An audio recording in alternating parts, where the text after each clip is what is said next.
পনি পটলের রেসিপি।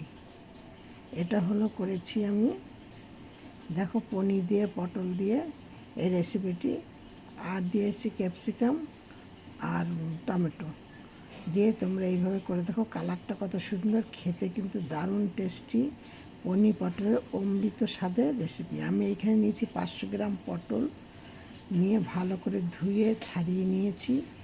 আর এইখানে নিয়েছি ক্যাপসিকাম, নিয়েছি একটা সরু সরু করে কেটে, 250 গ্রাম পনির আর নিয়ে এইগুলোকে এইভাবে করে গ্রেট করে নেব।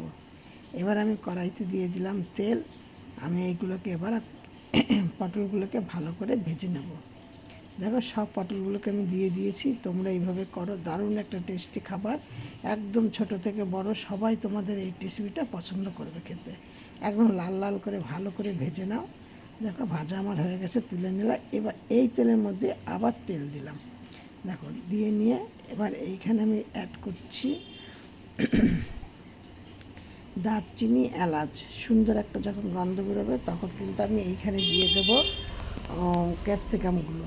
এবার ক্যাপসিকামগুলো দিয়ে বেশ লাল লাল হয়ে আসবে, তখন আমি 4টে কাঁচা লঙ্কা চিড়ে দিয়ে দিলাম।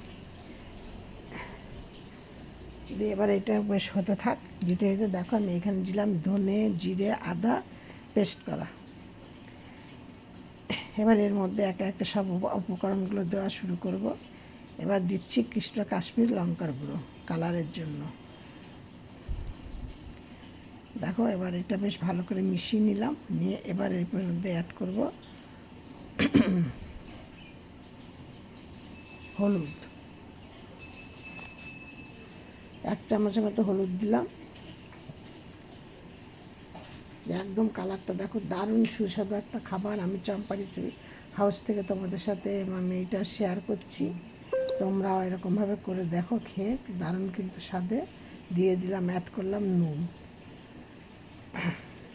তোমরা যে যেমন নুন খাবে সে সেইভাবে অনুযায়ী নুন দেবে।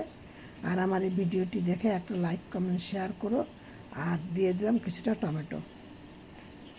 একটা টমেটোকে খুব সরু সরু ক্যাপসিকামের মতোই সরু সরু করে কেটে নিয়ে এর মধ্যে দিয়ে দিয়েছি।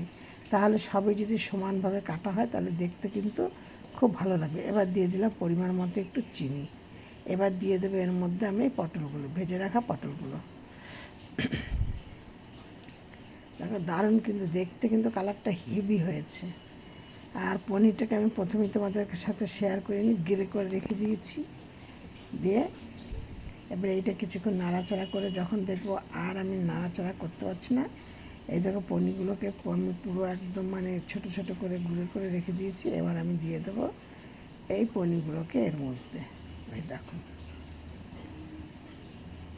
দারুণ সুন্দর একটা রেসিপি। তোমরা এটা করে দেখো, একদম বাচ্চা ফাচ্চা সবাই খেতে খুব ভালোবাসবে।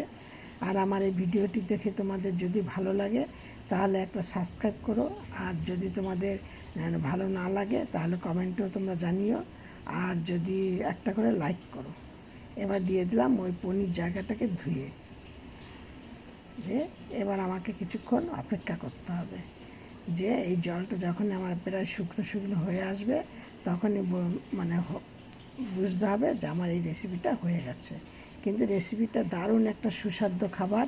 রেসিপিটির নামটি হলো পনির পটলের অমৃত